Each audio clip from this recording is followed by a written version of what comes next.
So I'm going to go over total hip precautions with a posterolateral approach. A lot of times we refer to these as universal hip precautions. There are three big ones. The first one is that you do not bend the surgery hip more than 90 degrees. So a 90-degree angle would be like the angle created here with my two hands. So that means if you're sitting and you lean forward, that would be breaking that precaution because you're more than 90 degrees. That doesn't mean you can lean backward, you just can't bring forward. Not only do you not bring your body forward, leaning forward, you can't bring your legs up. So this would be also breaking the 90 degrees. Examples of ways that patients do this in the hospital is when they're standing up from a surface or when they're sitting down into a chair. If the chair's too low, that may make their hip knees go up above their hips and then they've broken that 90-degree angle. So what is the first precaution that we said? Do not bend more than 90 degrees. Perfect, perfect.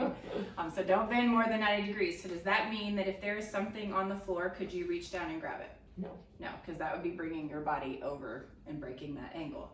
Does that mean that you could sit in a really, really low chair? No. Why? Because you would have to bend to get up higher. Perfect. Yeah, it would be bent more than 90 degrees. The second rule is that you don't cross your legs. So you don't bring your leg past the midline of your body. So your thighs will prevent any motion here, but you don't go across. So that means when you're sitting, you can't cross your leg. When you're laying down in bed, you can't cross your leg. And when you're standing and walking, when we turn, we have to do a certain way so that you don't cross your leg over when you're turning. So what is the second rule? Do not cross your legs. Good. Okay, so I've asked my patient that, and then I say, what would you do if you were sitting in a chair? How would you sit with your legs? Apart. Apart. And then if you're laying down in bed, how would you lay in bed? Apart. Good. And then what you can't help is when you fall asleep.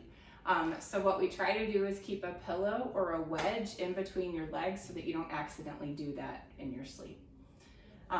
So what was the first rule? Not bend more than 90 degrees. And then the second rule? Don't cross your legs. Okay, so the patient's repeated the rules back to me. I feel confident that she is starting to learn the process, so I'm going to continue teaching her. The third rule is you don't turn your toes inward. So that means that when you're laying in bed, you don't hang out like this. When you're sitting here, you don't sit this way. And once again, when we make that turn, we don't turn the foot. We actually are going to pivot on the good leg when we're turning and walking. So what was that third rule? Keep your toes straight. Good. Don't turn your toes in. What was another rule?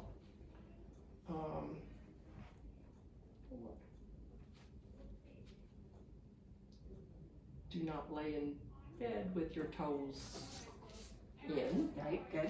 And when you stand up, don't turn your foot in. Good. Okay, so that's all the turning in ones. And then I want to make sure she's got the other two rules. So what are the other two motions? The ones we already went over. Mm-hmm. Okay. Well, not 90 degrees, not legs crossed. And so I feel confident that my patient is actively learning, and I'm very patient. I'm not just throwing a whole lot of information at her. I'm having a conversation with her, and then I'm helping her through if she struggles.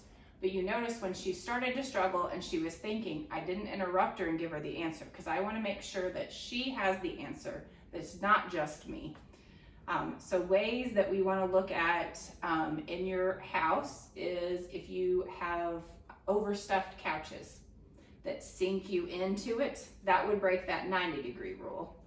We want to look at the toilet to make sure that it's not too low because that would also break the 90-degree rule. And then we want to talk about how to walk and turn when you're walking around with your walker. I could quiz my patient again at the end of the therapy session so I can do a whole bunch of stuff with her, get her mind off of it, continuing to remind her the whole time when we're doing any of the exercises. Now remember, we don't go past here, or what was the rule that this could have broken if we didn't stop the motion. And then at the very end, I'm going to quiz her again to make sure that she's got it right.